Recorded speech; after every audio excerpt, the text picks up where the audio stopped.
it is very complex in trying to figure out what senses of place mean for me, but to make sure that I'm not saying this is what everyone else's experience is as well. I don't feel like I'm a spokesperson or an expert. And in fact, I spend most of my time listening to others.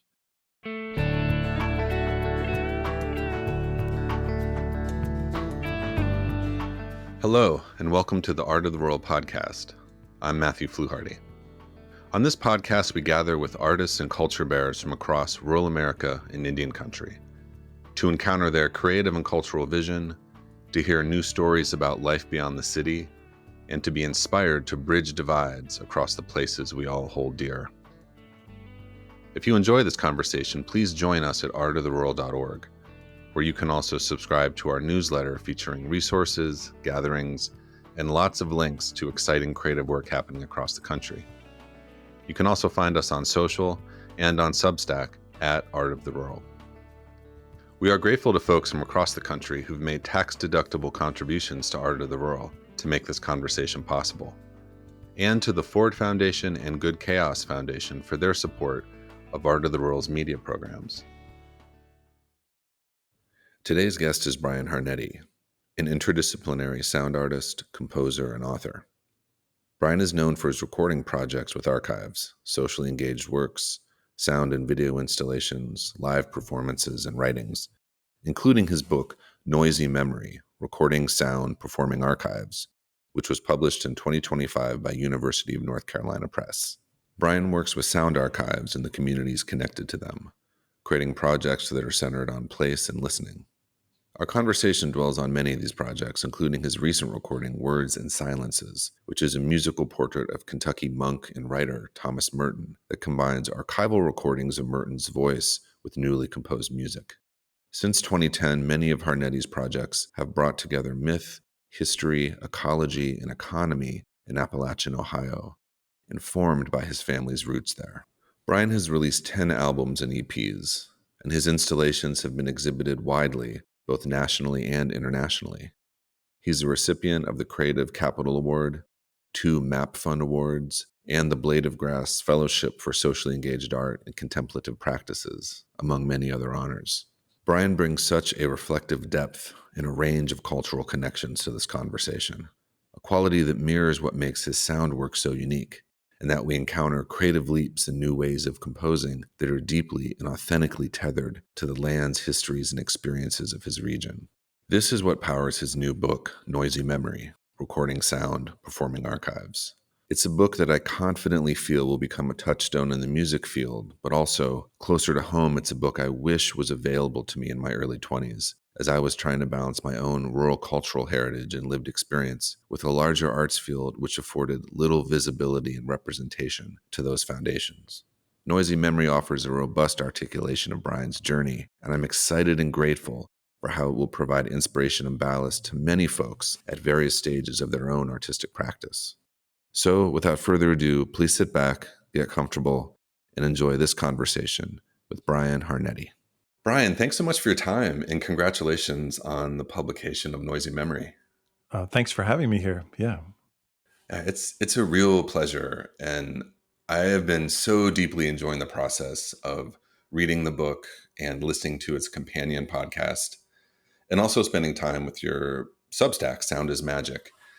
And I've been appreciating how across these different platforms, you've so intentionally offered a range of ways for listeners to kind of wander into these recordings and the artistic and relational process that's really at the heart of the work. Now, the book, Noisy Memory, has been an invaluable companion to a body of music, writing, and installation work that really, to my mind, occupies a singular place in the contemporary rural arts field, as it brings music composition and what you call archival stewardship, which I would love to talk about in the course of this conversation, Sure. towards creating an embodied and sustained awareness of the tethers of family, history, and land in rural communities. And I think really importantly, doing so without either nostalgia or pretension, and doing so in a way that creates work that's with people and not about them.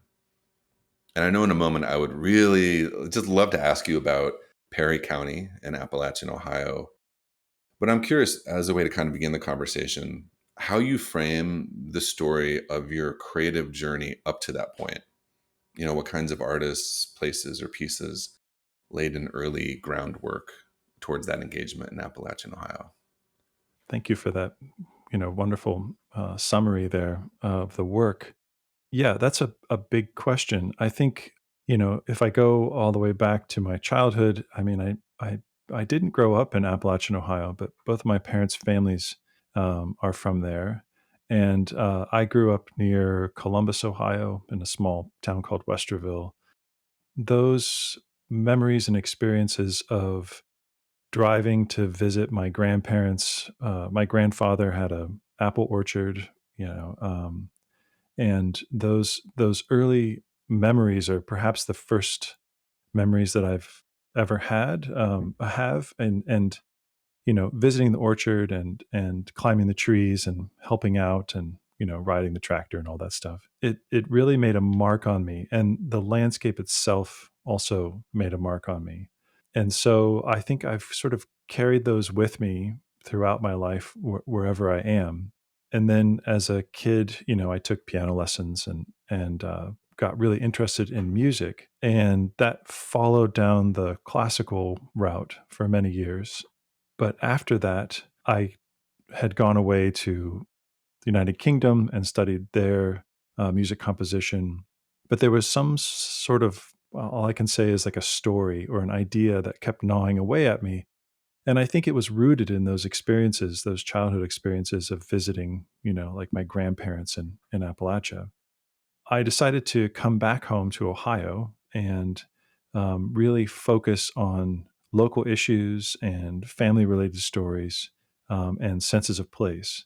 And over the past 25 years since then, every time that I've wanted to move away or do something different, I've sort of, had to think about it and then double down again on these local issues. That has, made me move in all of these directions that I wouldn't normally have had I stayed in a large city.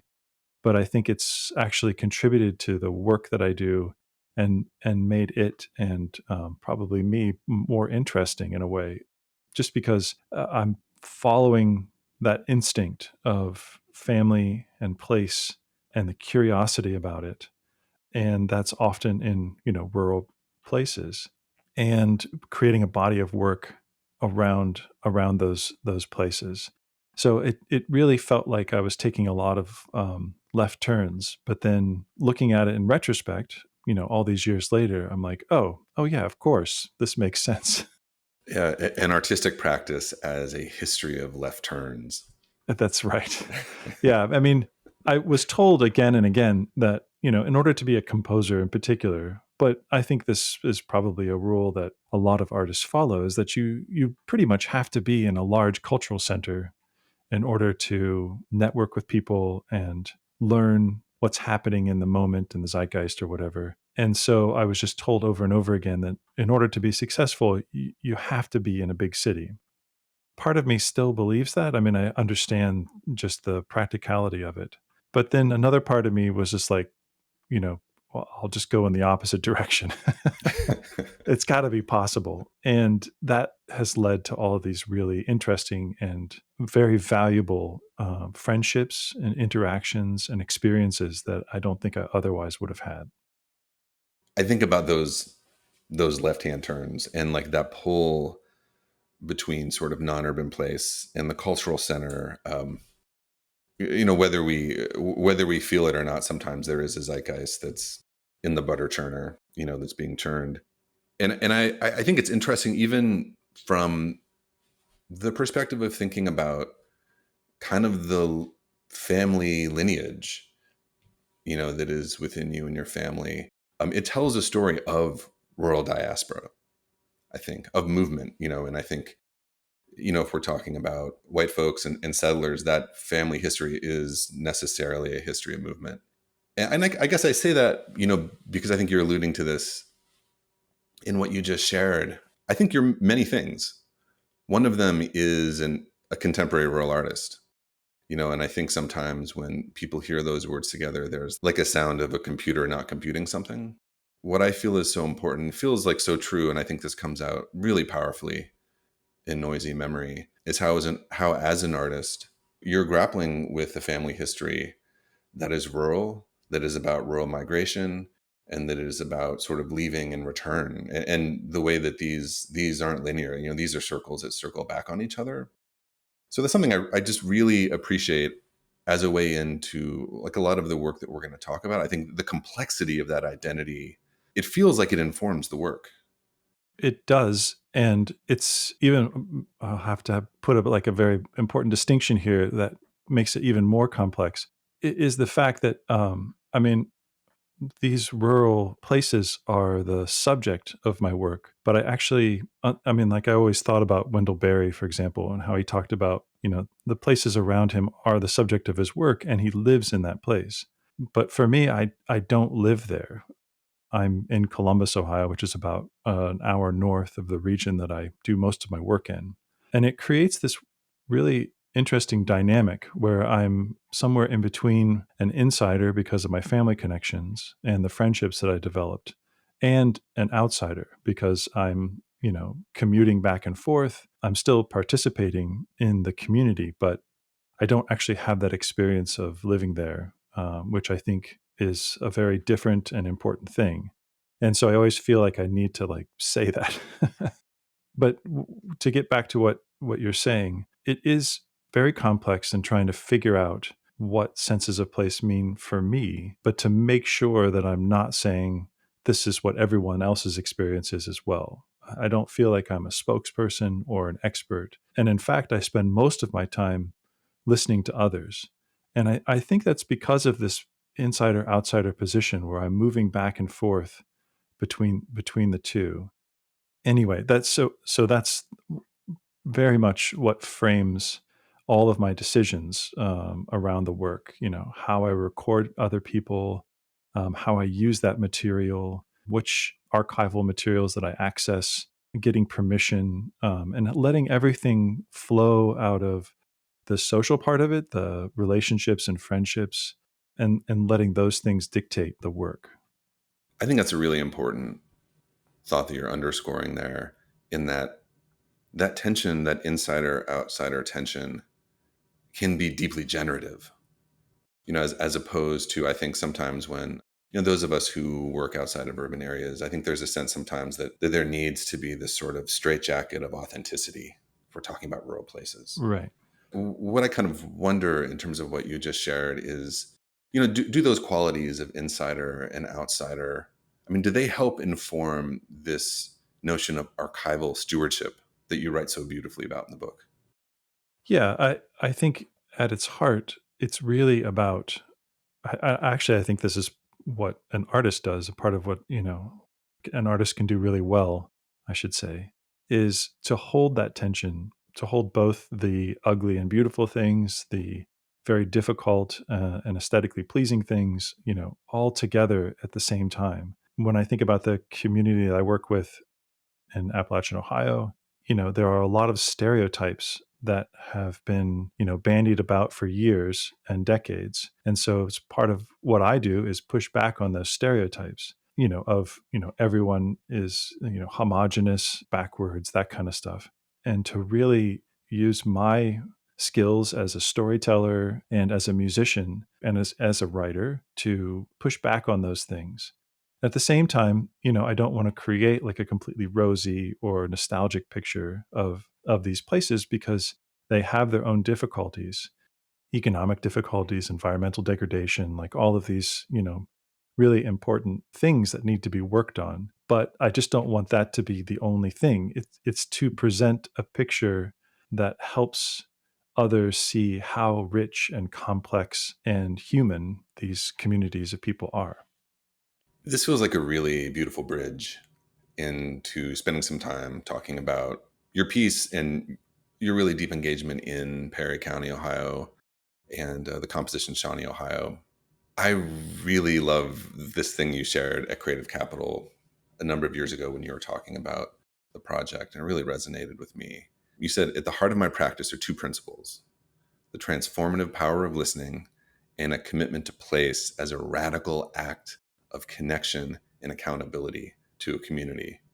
And immediately, I mean, what I love about your work and your practice is that it is truly interdisciplinary. I can hear in that's something that connects to someone doing mural work, someone doing like radical oral history work, someone doing socially engaged installations. It shines a real light for how, as artists and cultural workers working beyond the city, we might kind of orient ourselves to these questions and these kind of community situations you're raising. And it was kind of a big question, but like I'm just interested if this is a way to kind of step more deeply into this space and your time in Appalachian Ohio, and how that work of Shawnee, Ohio came about.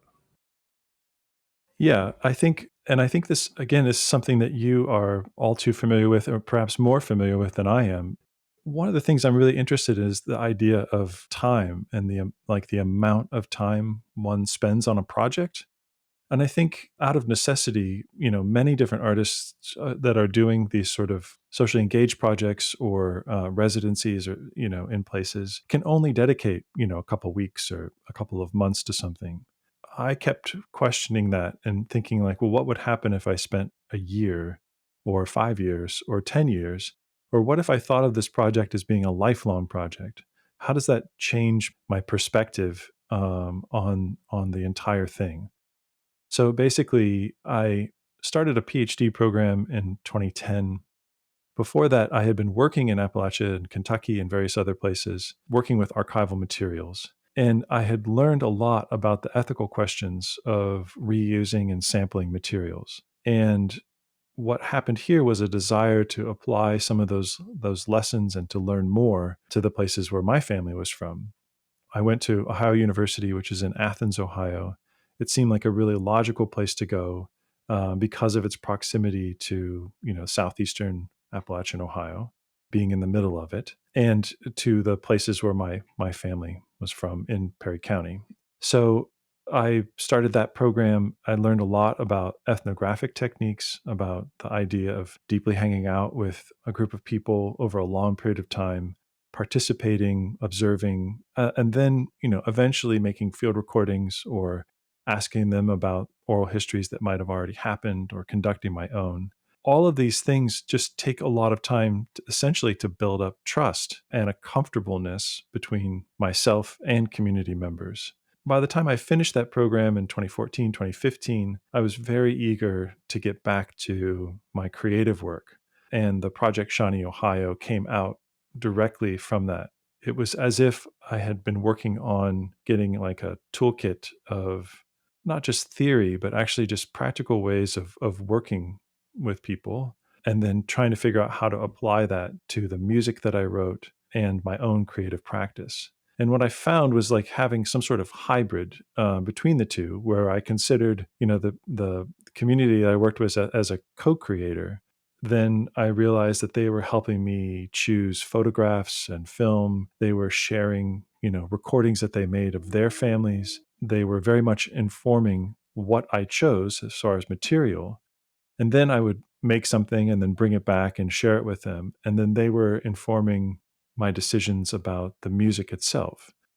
So it created like this really, to my mind, a productive and important symbiotic relationship between us. That the creativity is flowing back and forth, the information, the story, the histories, and along the way, the community members were, learning over time that I wasn't going to like just take stuff from them and then disappear, that I was going to, do everything I could to honor what they had offered me, and then to offer something back that showed a certain amount of respect back to them.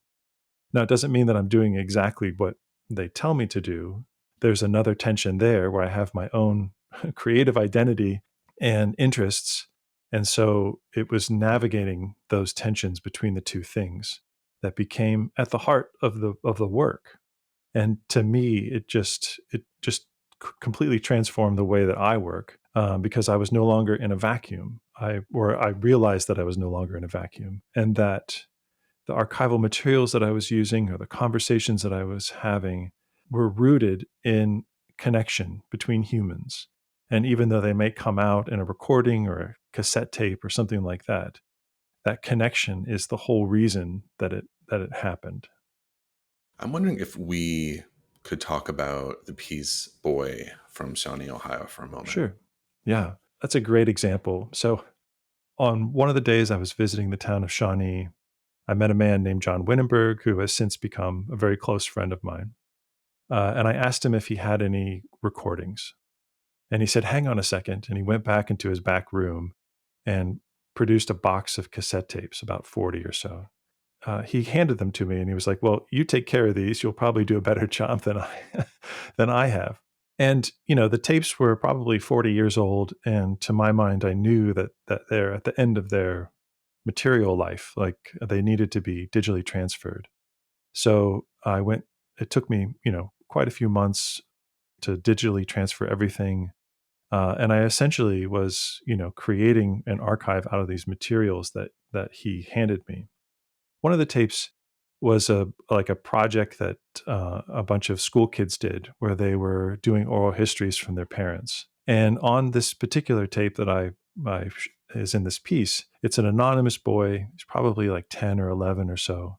It's early 1980s, I'm guessing, and he's recording, his grandmother to learn about the olden days. But being a kid, he didn't really think about it. He took the tape recorder and he placed it next to him, and you can't hear the answers from his grandmother. So all we hear are these open-ended questions. Did you know anyone that died in the mines? Yeah. How many people?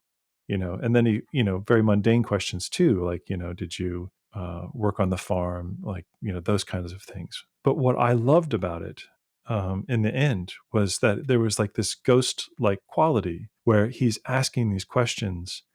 As a listener, I was trying to answer them myself.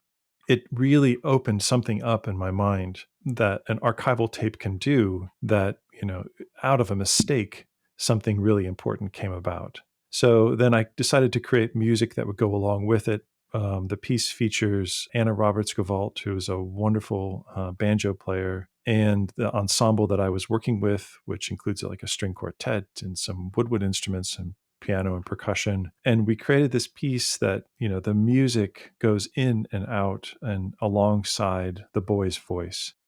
And it's those contrasts, again, between his own youthful, sounding voice, those very serious questions that we never get answers to, and the music that comes alongside of it that creates like this, to my mind, a sort of magical combination.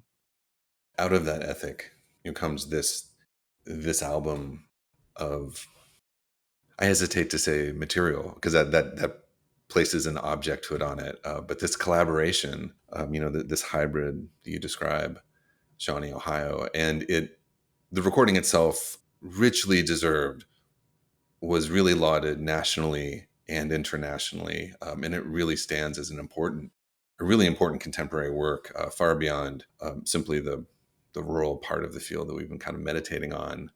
What I love, and I think the Noisy Memory describes this so beautifully, is knowing the reception that this work has outside of the region of Appalachian Ohio.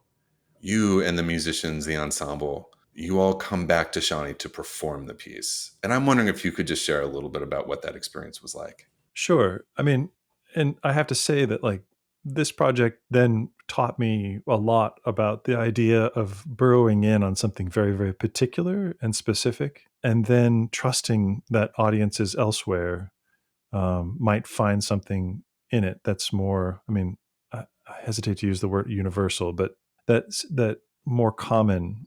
Every time that we've performed this piece elsewhere, including Minnesota, there was always someone that came up to me afterwards and was like, this is amazing. Like, this really describes my own family as well. So I realized pretty early on in performing this piece in particular that I didn't need to worry so much that this is very, very specific and particular, because other people will find something in it that they can connect with and identify with.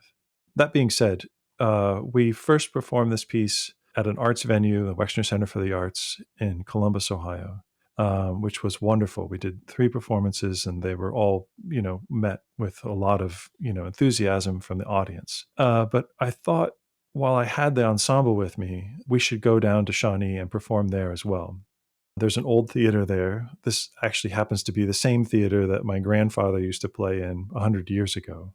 We set up, there was a potluck beforehand, lots of great food and pies, and even just like a moment or two before we started playing, like the band was still like eating food and grabbing a beer or whatever. And it was like the environment that I've always dreamed of, to perform in. And the piece also has a lot of images, a lot of archival photographs and old film. And what I found was that as, half the town showed up to watch this thing, was that the people were interacting with the film and the music in real time. Like there wasn't like this reserved, being silent the whole time that you would find like in a classical situation. It was like, oh my gosh, there's my grandfather, or like, I recognize that voice, and I loved it. I mean, I loved every minute of it. And then afterwards, we had a Q&A that went on for a very long time. That was just wonderful because it became people telling the stories. I wish I could have recorded that, from their own childhood, or that a picture somehow, reminded them of their own experiences as children. So yeah, that was kind of like an ideal. And then from there, all kinds of things happened in my mind. That was in 2016. And since then, I've been doing socially engaged projects, which try to recapture that moment of listening to one another. I've been doing them outside, in rural places in Wayne National Forest, outside of Shawnee, but really just working with local community members to listen to each other, to tell stories, to listen to the place around them, and find those moments of connection. But yeah, that was a very magical moment. Did that moment then lead to you joining the local nonprofit in Shawnee as well? I'm just interested in like all of the elements of the prism that compose this life work. Yeah.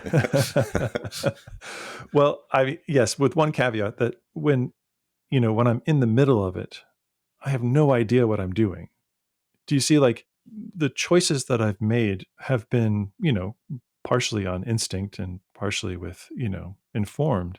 Yeah, you and I are looking at this in retrospect. And it's just important to say that because I mean, I really was sort of blind the whole time. And now I like appreciate those moments even more because I'm like, how did that happen? I didn't orchestrate it.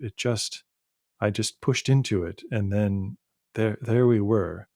It was like finding an extra room in your house, and it not being a freaky, scary thing, but like opening up this whole new way of seeing. So yeah, shortly after that, I became an AmeriCorps volunteer in Shawnee. I thought of it as like an artist grant. I mean, I was doing volunteer work. They do pay you. I mean, it's like I think at the time it was like $12,000 or $13,000 for the year. So it's not a lot, but it was enough to like um, pay for gas and moving back and forth and that kind of stuff. I really saw it as an opportunity to not only give something back, but to embed myself with the community over a even longer period of time. So it was again doubling down on that hunch, like, oh, if I just stick around a little bit longer, I bet some other nuance will come out, or some new thing that would be really interesting. I don't know. This might be a Zen thing, but it's like there's this old John Cage phrase where he's like, well, if you're listening to a piece of music for 2 minutes and you find it boring, well, just listen on for another 2 minutes. And then if it's still boring, you can listen for 4 and 8, and so on. And eventually it'll become interesting. Well, Mm. here, this is an often overlooked part of the country, and even, often overlooked locally within the state. That for some reason piqued my curiosity. I'm like, it can't possibly be. It's much richer than what it's giving credit for, or And so that instinct allowed me to really see a lot more than I think just a cursory look would give you. And it did really inform me of what not to do, I have to say, or what I did not want to do, which and then ever since then I've taken great pains to really emphasize that I I don't want to make a lot of assumptions and to play into the stereotypes. I also don't I don't want to be a spokesperson because that's not my role, So it ironically very much helped me to identify what I needed to do and what I absolutely did not need to do. Mhm. I mean, Yeah. it's a really subtle space, like the space that you're articulating Yeah. right there. Yeah. And folks know when they're being manipulated. They also know when they're being condescended to. Right. You know. That's right. Yeah. And it's just not my place. Yeah. Okay, Brian. So you mentioned Zen a second ago. So I'm wondering if this is like an opportunity to kind of skip the stone, like across the Ohio River and head south a little ways from Shawnee to Thomas Merton's Hermitage. Yeah, sure. You know, and I think this is important because we're talking about this really deep durational work in Appalachian Ohio. But so much work can have so many values. And in this work, with this engagement over what I understand at least to be a smaller set of years, feels really important. I think there's a window here for talking about, Zen and contemplative practice. It's just, I'm just really curious about words and silences as a project. I mean, just like almost initially, just in terms of like what led you to investigate Thomas Merton's archive in the first place? Like, what was that, the kind of breadcrumb trail? Well, I'll just say very briefly, in case you don't, others might not know. The project is called Words and Silences. It's an album based on the audio archives of Thomas Merton, who was a Cistercian or Trappist monk, Catholic monk, who lived in Kentucky. And I think he died in 1968. He was a very well known writer. And then later in his life, he became a bit of an activist as well through his writing, and just a very beloved person and writer. And the music that I made was influenced by, the music that he listened to. Again, I have my own sort of like chamber ensemble and video, and we're like playing live with it. So that's the project. My history with this one is much longer, actually. When I was a teenager, I began reading Thomas Merton's books, as did many other people, I'm sure. And for me, it was, I should probably back up even more. I grew up in a very Catholic household, and my mother was very much a contemplative person. She was a lay Carmelite mystic.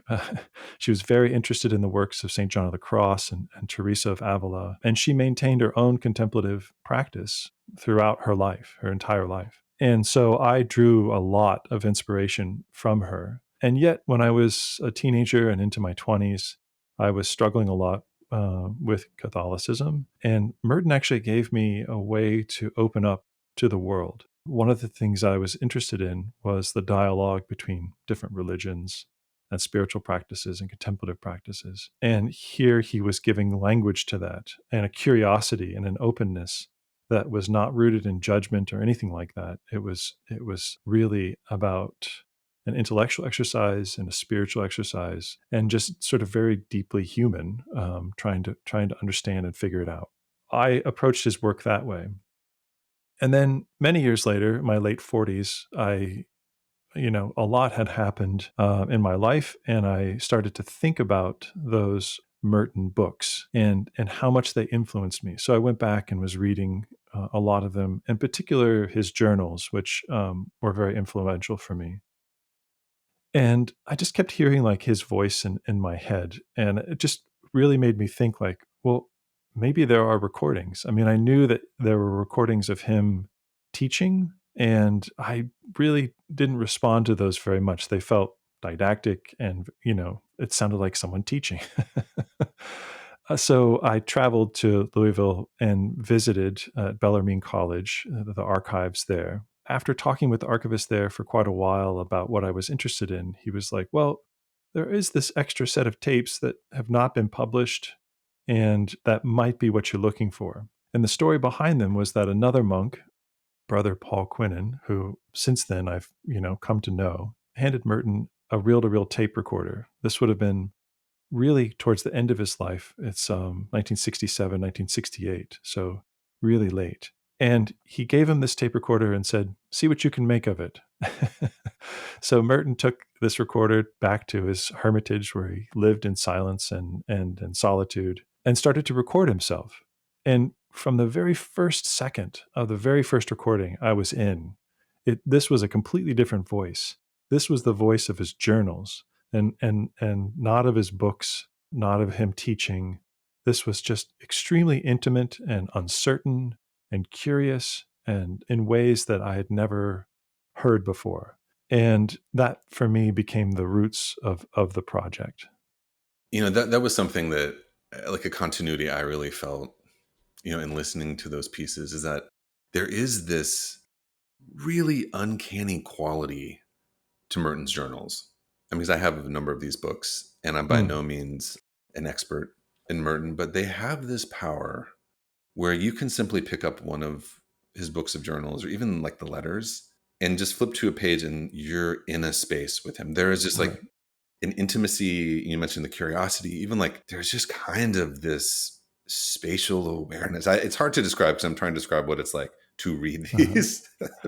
The moment you put words to it, you're warping Yeah. it terribly. But that was one of the great joys of really wandering through this work, was that texture is communicated through your language really powerfully. In that voice, like one of the moments I really love is the recording from New Year's Eve where he's sitting around playing jazz records. What an Oh yeah. informal version of Thomas Merton to like have just like the great gift of being in the presence of. I know, and it sounds like he might have had a little bourbon or something. It's really, yeah. It's interesting for a person who's interested in sound studies and media that he's sitting there with a record player and a tape recorder, and he's like a monk. What is he doing? And he's listening to Mary Lou Williams recordings, which I think he like developed a correspondence with her, as well. He's commenting on them. I just it's so fascinating to that he felt comfortable enough with this new fangled technology to use it to his own means, to like the way that he actually, this is very interesting. The way that he used poetry, the way that he used photography, the way that he used painting were all new mediums for him at the time when he started. And he used them with his contemplative lens. And that to me is like amazing. So, like, there was a well known photographer, Ralph Eugene Meatyard, who was a personal friend of his and influenced Merton's own photographic, experience. I just love that. And then he was friends with Ad Reinhardt, who was like a really well-known painter. And then he was writing all of this poetry that was like deeply influenced by like Samuel Beckett and other experimental modernist poets or whatever. It is just so neat that he was able to then apply that to the tape recorder as well. He immediately starts to interrogate the recorder as if it were like another being. And then he sees two sides of his own self, his speaking self and his listening self, and then hearing himself talk back to himself. It becomes like an exercise in a contemplative practice. He was also at the time reading Sufi mystics. Ibn al-Arabi was one of them, and then incorporating that language into his understanding of the tape recorder. So for me, all of these things, like it's like a jackpot of research, because it's thinking about the creative process, the contemplative process, and the writing or the recording process all together in one moment. And then he's also this huge music fan. Like, he grew up playing piano, listening to jazz in New York. He had quite a life before he entered the monastery. So all of these things are informing him, and he never really fully let go of everything. Like, one day he came home with the latest Bob Dylan record and the latest John Coltrane record, which was like during his free jazz phase. So he's a really impressive person. And also really never had a moment where he didn't have something to say, which is also a funny quality. Yeah. This feels like a really beautiful bridge just to share with our listeners a little bit of a window into the piece, Who Is This I? Oh yeah. Yeah. This piece is perhaps featuring one of my favorite tapes, and it really gets to the heart of what these tapes are doing. again, just as I mentioned, he was reading the Sufi mystic Ibn al-Arabi, and he read a passage of it and then sort of meditated on this passage with the tape recorder rolling. Here's a little bit more background. Just 3 months before, Merton had ended essentially an affair that he was having. He had had, I think the story is that he had had back surgery. He became very close with and then fell in love with his nurse at the time. They had like sort of like a very quiet affair for a number of months. And then he was thinking about leaving and getting married. But at that moment, he had decided to come back and, sort of re-evaluate and become fully a monk again. I don't know what you'd call that. I don't know what the right words are. But the way that he was handling it, I found to be really interesting, which is just a person searching. Again, it's without judgment. It's a person trying to understand the world and his own life to the fullest. And if that means making mistakes or pushing those rules a little bit or a lot, in this case, so be it. But then also these moments of reflection where then he uses those experiences to inform how he's going to move forward. Anyway, so this is all background. So I sensed on this tape like the sort of he was carrying that with him, like a great sadness. And as he's, meditating on these Sufi mystic quotes, he starts to question himself. He thinks about his own identity, and he literally asks the question, who is this I? Who am I? And when he says that, his voice kind of breaks a little bit and there's a pause. Now, this to me is very much what a recording can do that almost nothing else can. That in a recording, you can hear these very subtle fluctuations in nervousness or sadness or glee. And these are things that aren't expressed through words, but through all of these other auditory cues, for lack of a better term. Uh, there's an old phrase that says, speech reveals and text conceals. That is, text can do a really good job of describing something. You can be really articulate with it, but sometimes it hides those inner feelings. And with speech, when you are speaking, you are revealing those things in addition to the text. And so this is what I love about sound. Anyways, so as he says, who is this I mean, every time I listen to that recording without the music or whatever, I'm sort of deeply moved. I get like, the goosebumps, fission, I think is what it's called, and or ASMR or something like that. To me, it's because of his wavering voice. It's because he's showing a side of himself that I never saw before in any of the writings. And I just felt like I was in the room with him and he was having this moment. So I tried to articulate that in the music by getting out of its way. The whole ensemble that I'm working with and we basically it's that piece is a whole exercise in reducing the sound and so that there's hardly anything there so that we can really just hear the voice. And then when he finishes, we come back. But yeah, that's I think that might be my favorite moment in that album. Yeah, it is just so powerful. It feels like a rush of air is coming into the room. I mean, he goes from reciting text to speaking. Right. Yeah, it moves from the formal to the informal, and then he is shifting into his internal voice, that sort of uncertain voice, the one who's still questioning, like still thinking like, did I make the right choice? You know, that I've sort of committed to being, a monk again. And or should I have pursued that relationship, that I really found something important in too. I mean, it's an impossible place to be. And yet this is something that everyone faces in one shape or another. This work, really just kind of underscore for folks who are listening that this other quality with words and silences, at least as I understand this part of the compositional process, is that you looked to those records that Merton was playing in the Hermitage.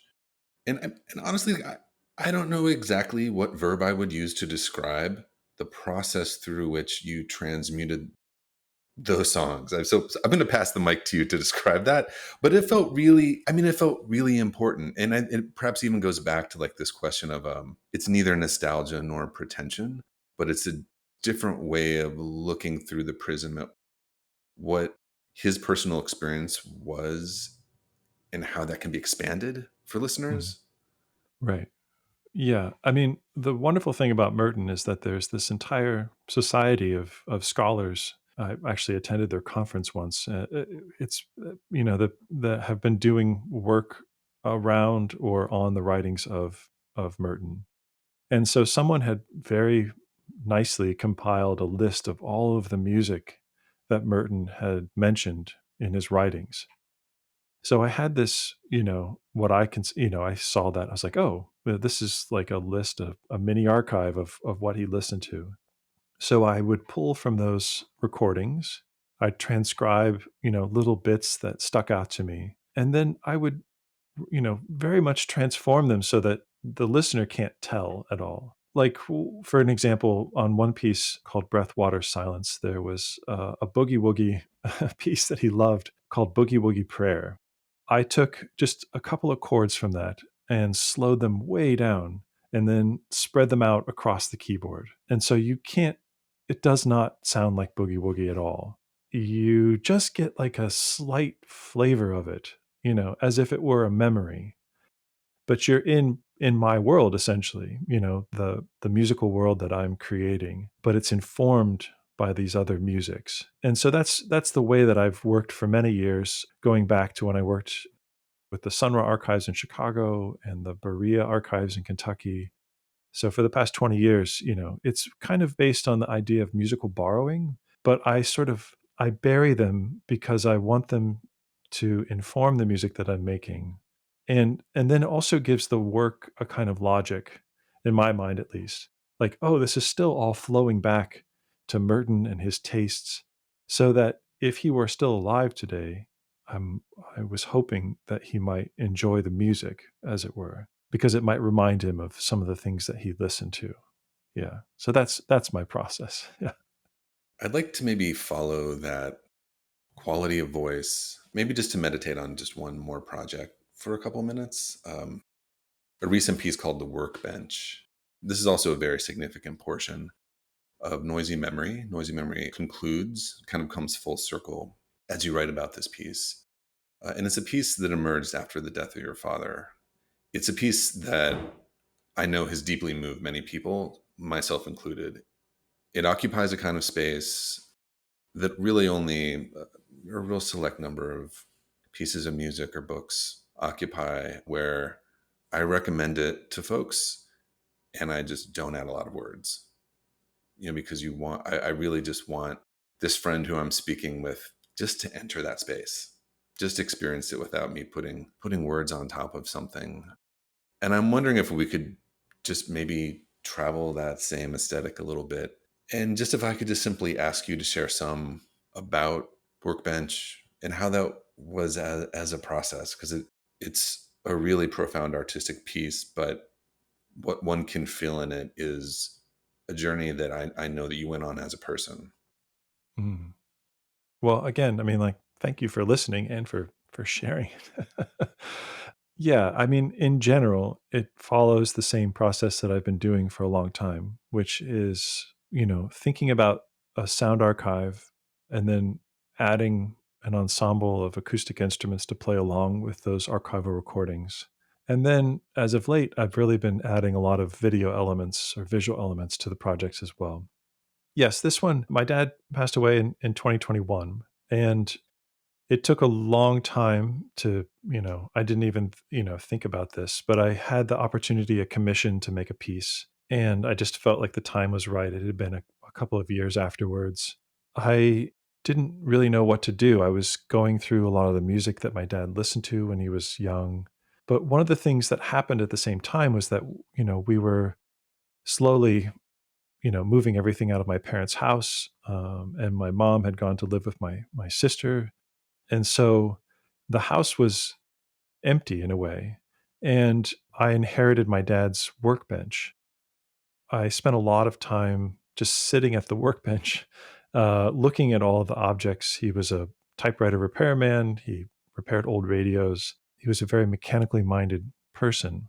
And just being amongst those objects that he cared for and repaired somehow was a consolation. It made me feel better. So I spent more and more time doing that. And then I began to wonder, like, are these objects, do they have a kind of agency? Can they act as metaphors or reminders of the life that he lived? And so I can remember those things. So it's very much steeped in memory and honoring those memories. So when I went to make the piece, I had, just in my phone, I had the last year or so of voicemails that my parents had called me and I wasn't home, and then they left a message. And oftentimes it would just be my dad. And so what I realized was that it was the quality of his voice and the number of those recordings was constituted like a personal family archive. And when I combined that with the objects of the workbench, yeah, this all started to form a piece in my mind. So I started to work with those recordings. It was very difficult at first, but eventually I listened to them so many times that I began to get just ever so slightly detached. I was able to listen to them without breaking down. And I could then start to edit them very gently, according to, the way I thought the piece might unfold.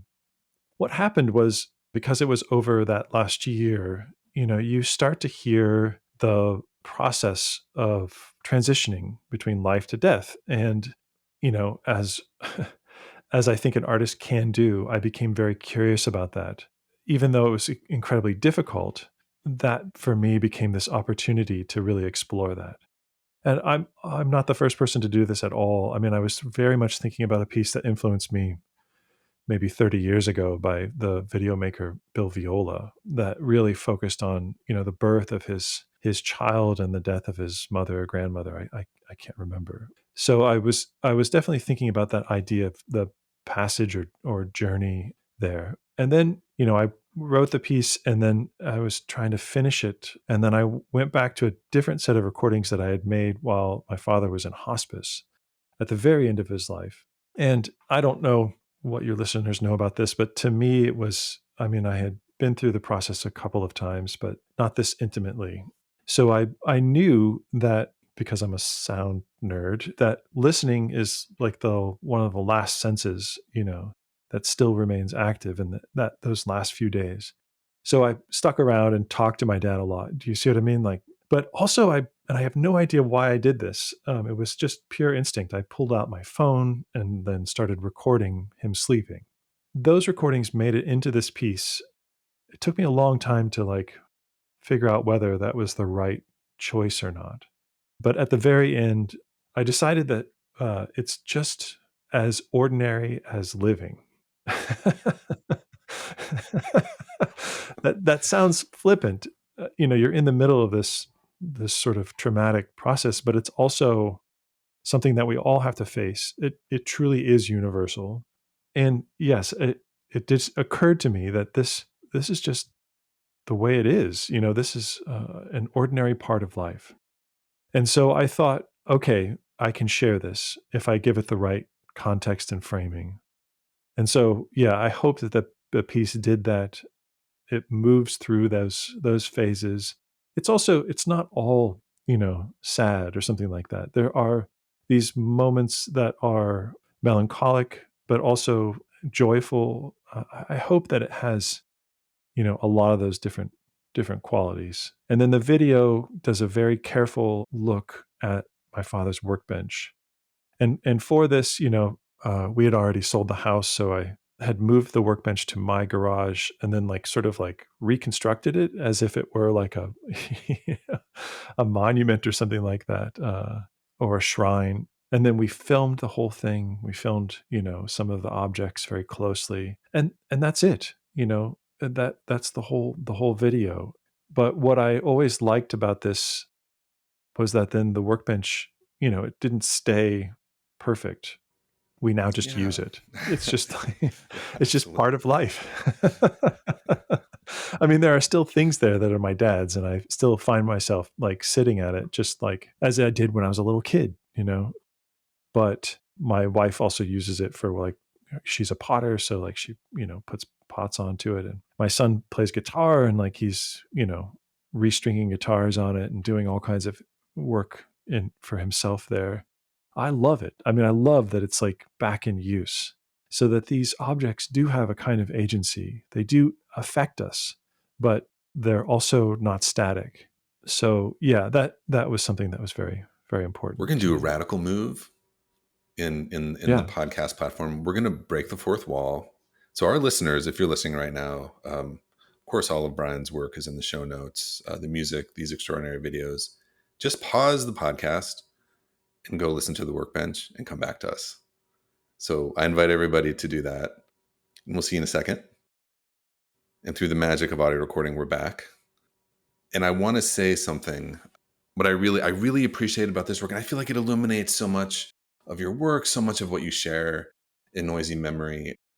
It is this power that art has to move out of the particular towards the universal, and to do that in a way that it isn't a cliche, but is full of real connection and emotion. And what I take from one of the things I take from that piece that I'm really grateful for, and I have to name it with words, but it is interdependence, and that is a word that's used a lot.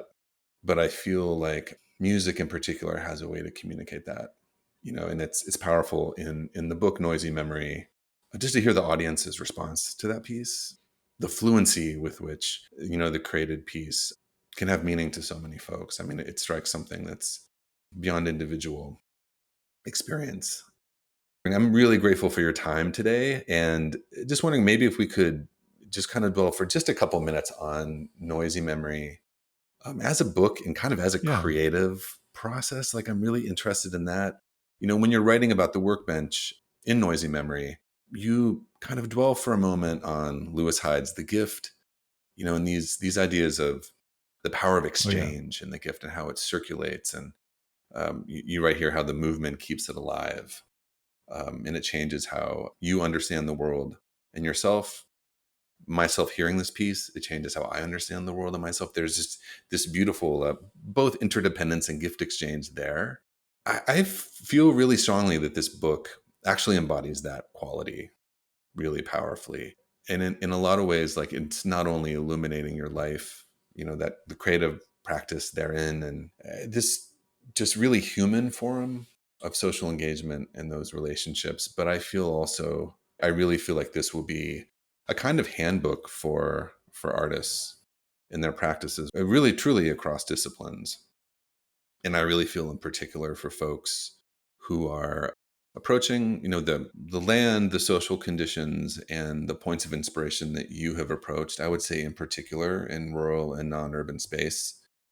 I'm just so excited for this book to reach these readers. And I think I was just sharing this before we started recording. Like, this is a book I wish I had the ability to read when I was 20, for that really deep and thoughtful engagement and everything. We've been talking about it now for an hour, like for those moments where you meditate really deeply, but with a real sense of invitation. I mean, I think what I really appreciate about the book is that, like, yes, it does document this creative practice, over this stretch of years, but it operates on a lot of levels at once.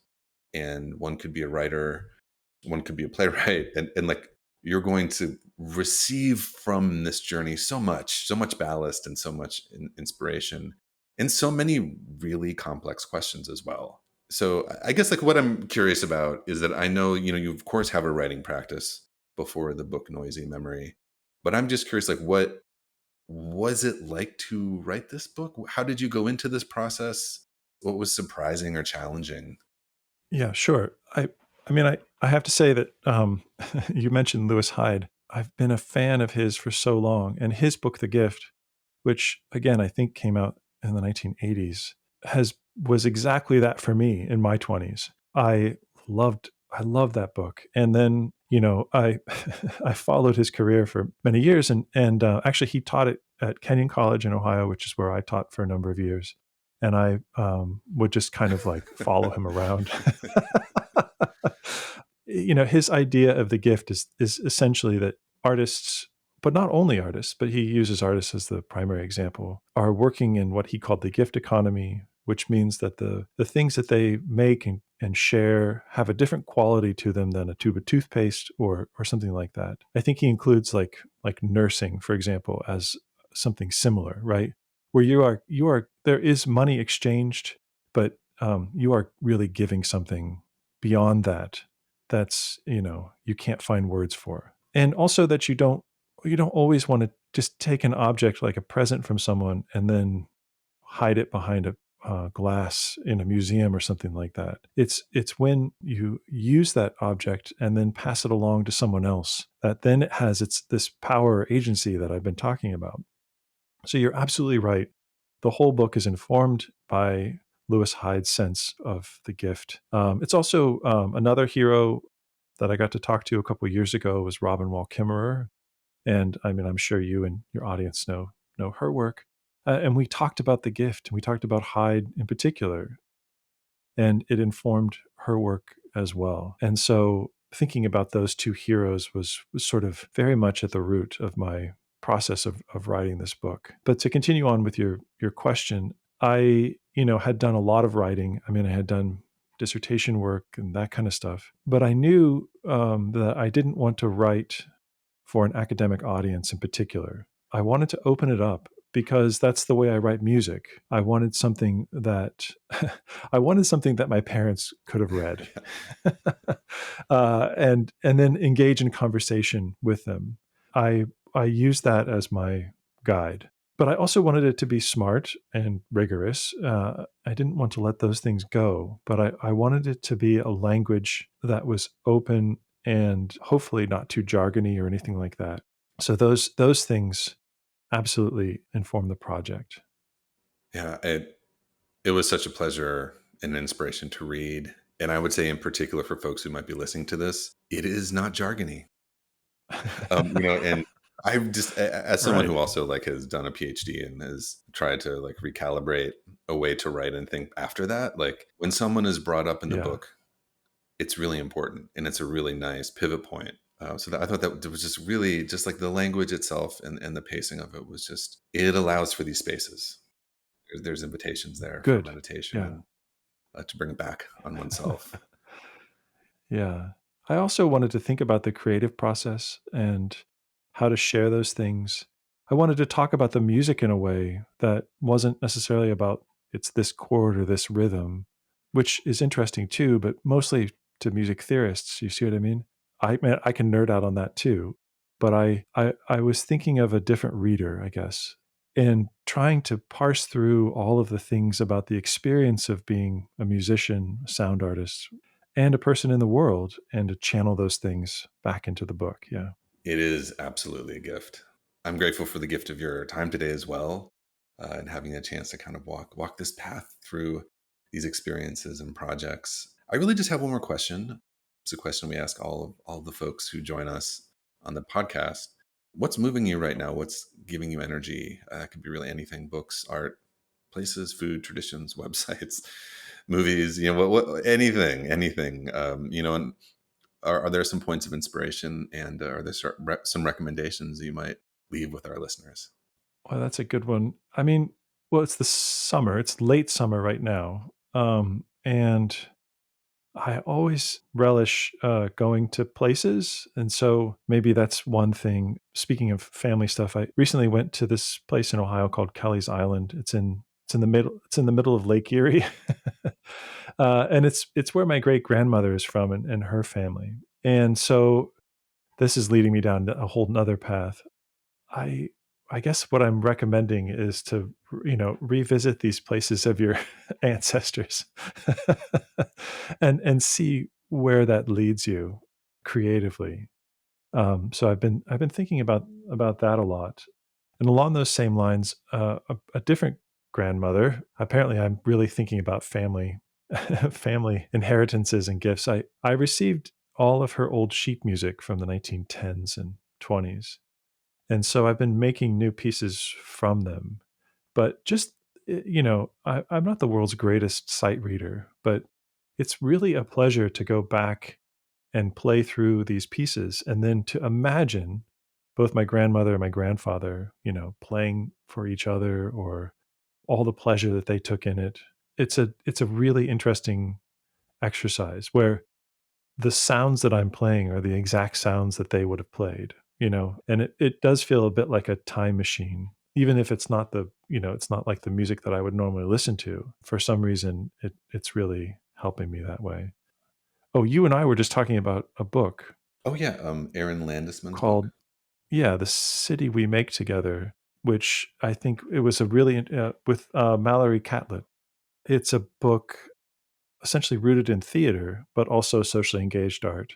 And they had a piece called City Council Meeting, and they were taking this piece all over the United States, both in like, urban and rural areas. And I thought it was a really interesting sort of like guide how to do a community oriented project that has an artistic component to it.